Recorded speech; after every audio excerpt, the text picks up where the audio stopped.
Jeremy Goodale y Willard Miller, un plan gestado en las sombras escolares. En el sureste de Iowa, la tranquilidad de una comunidad educativa se vio abruptamente quebrada cuando dos estudiantes de secundaria fueron señalados por la desaparición y posterior hallazgo sin vida de su profesora de español. Jeremy Goodale tenía 16 años cuando fue acusado junto a su compañero Willard Miller. La víctima, Noé McGraver, impartía clases en la Fairfield High School, ubicada en la ciudad de Fairfield. De acuerdo con la investigación, uno de los detonantes habría sido una calificación académica considerada insatisfactoria por Miller. Lo que pudo quedar en una inconformidad adolescente escaló hacia un plan meticulosamente articulado. Graver solía realizar caminatas vespertinas en un parque local. Los jóvenes, que conocían su rutina, la siguieron hasta una zona arbolada. Allí la atacaron con un objeto contundente. Poco después, ambos fueron detenidos.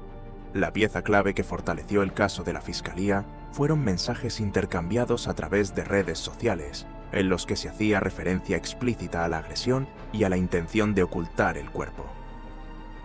En el tribunal, Goodale decidió declararse culpable y colaborar con la acusación. Antes de escuchar su sentencia, ofreció unas palabras dirigidas a la familia de la profesora, expresando pesar.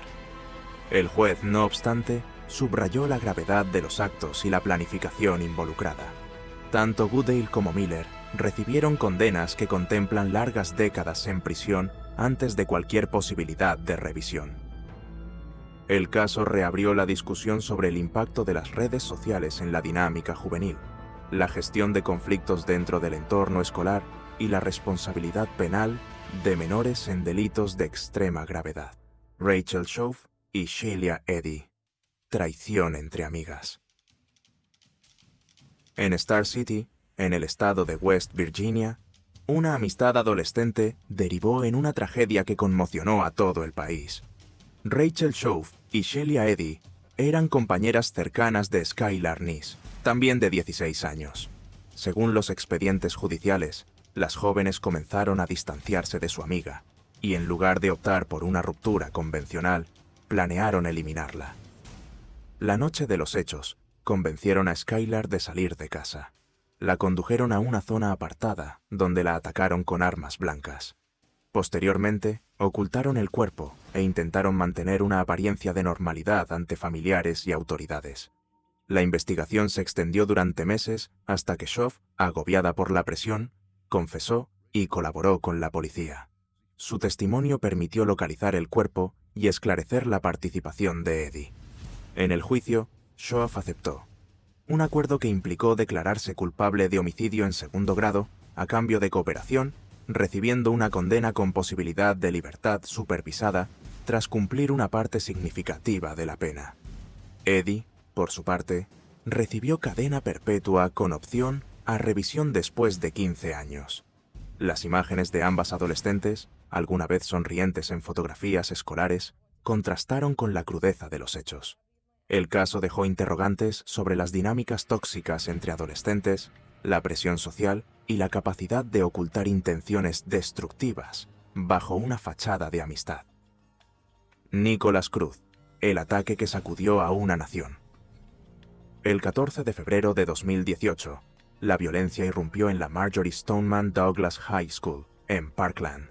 Nicholas Cruz, exalumno del centro educativo, regresó armado y abrió fuego contra estudiantes y personal, dejando 17 personas sin vida y numerosas más con heridas de diversa consideración.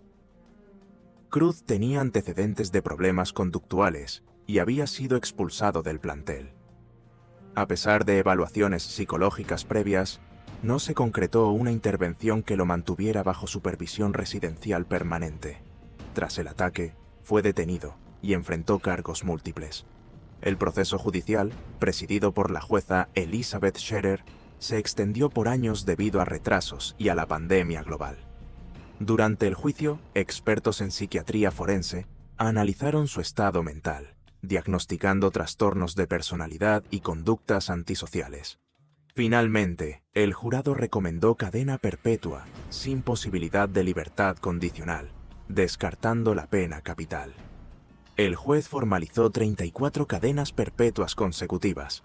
Para muchos familiares, la sentencia dejó una sensación de justicia incompleta. Para otros, significó el cierre de un capítulo doloroso, sin prolongar el proceso con apelaciones adicionales. El caso de Parkland se convirtió en un punto de inflexión en el debate nacional sobre control de armas, salud mental y seguridad escolar. Gavin Ramsey. Obsesiones ocultas tras una fachada juvenil.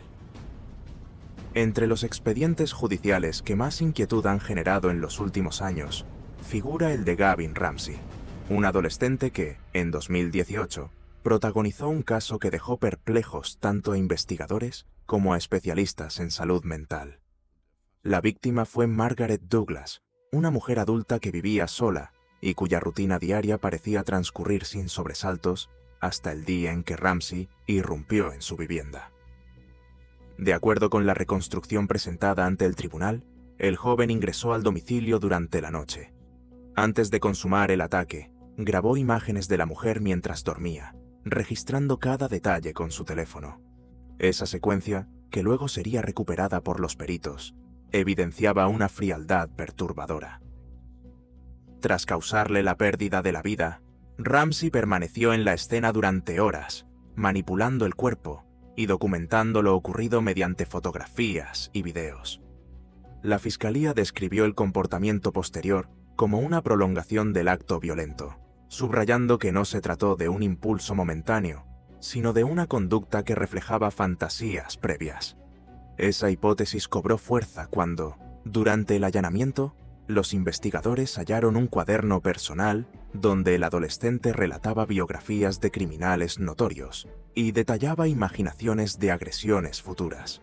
El contenido revelaba una mente obsesionada con la notoriedad y la transgresión extrema. La defensa presentó un argumento complejo. Señaló que Ramsey había estado bajo tratamiento con antidepresivos desde la infancia, particularmente con sertralina, conocida comercialmente como Zoloft, para enfrentar traumas derivados de episodios de abuso sufridos en años anteriores. Su madre declaró que el joven arrastraba un historial de inestabilidad emocional y aislamiento social.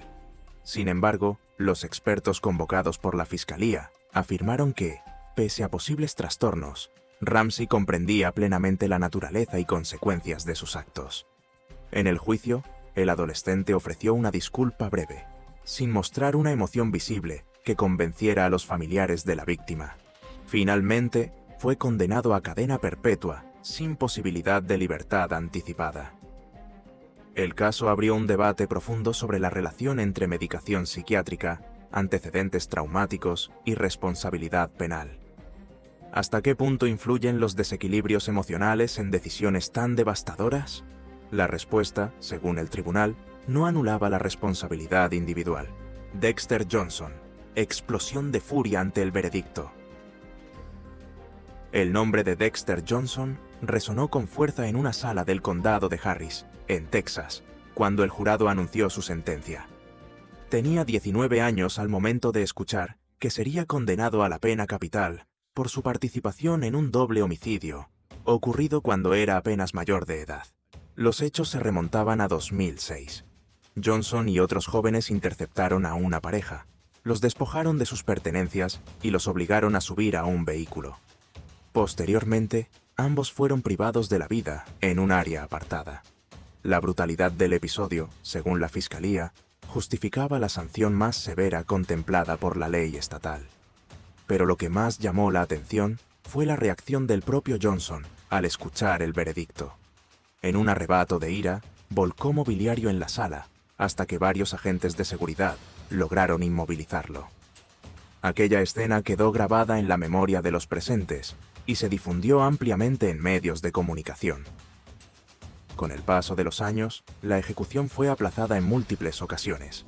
La defensa argumentó que Johnson presentaba discapacidad intelectual, lo cual, conforme a precedentes judiciales federales, impediría aplicar la pena capital. Nuevas evaluaciones psicológicas indicaron un coeficiente intelectual por debajo del umbral establecido para considerar dicha condición. Además, se destacó que su abogado original no había planteado adecuadamente ese argumento durante el juicio inicial. El caso regresó a instancias inferiores para una revisión más exhaustiva. Mientras tanto, Johnson permanece en el corredor de la muerte. Su historia ilustra la complejidad del sistema judicial estadounidense cuando se entrecruzan juventud, posibles limitaciones cognitivas y crímenes de extrema gravedad. Torres y sus cómplices, un engaño que terminó en tragedia. En el suroeste de Georgia, 3 jóvenes, entre ellos Torres, de 17 años, planearon un asalto que desembocó en la pérdida de la vida de un hombre de 21 años identificado como Williams. Junto a sus amigos Nicholas Evans y Silas Miller, urdieron una trampa basada en una falsa promesa de encuentro íntimo. Según la investigación, convencieron a la víctima de acudir a un área boscosa bajo la premisa de una cita. Una vez allí, lo confrontaron con un arma de fuego y un objeto contundente. El enfrentamiento se tornó violento y terminó con una herida mortal en el cuello de Williams. Los agresores huyeron, dejando atrás a la víctima. En el tribunal, Torres pareció sorprendido al escuchar los cargos ampliados, que incluían homicidio con agravantes. Inicialmente, se había planteado un robo armado.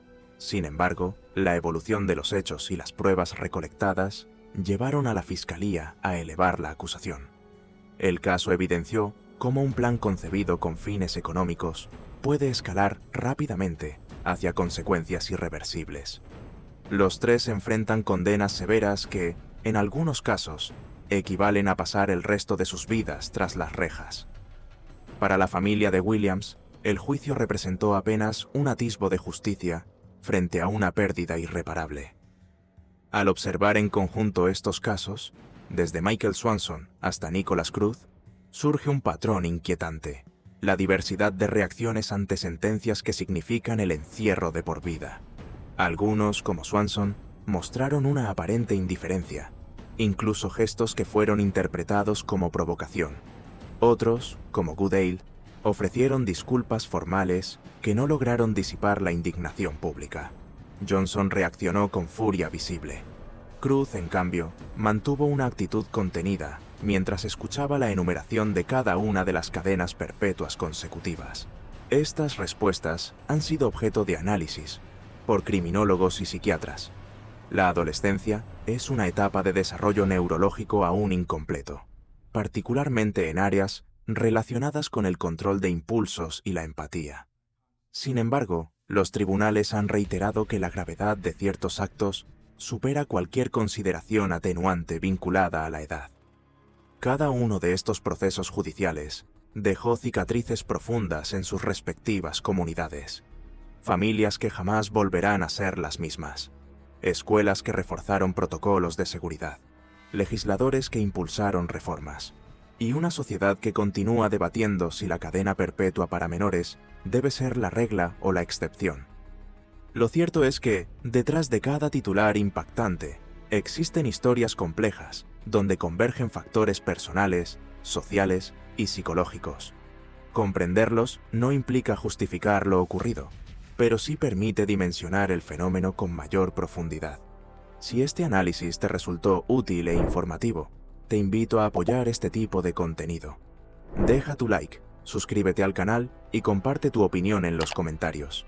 Tu participación permite que sigamos investigando y presentando reportajes de alto impacto como este.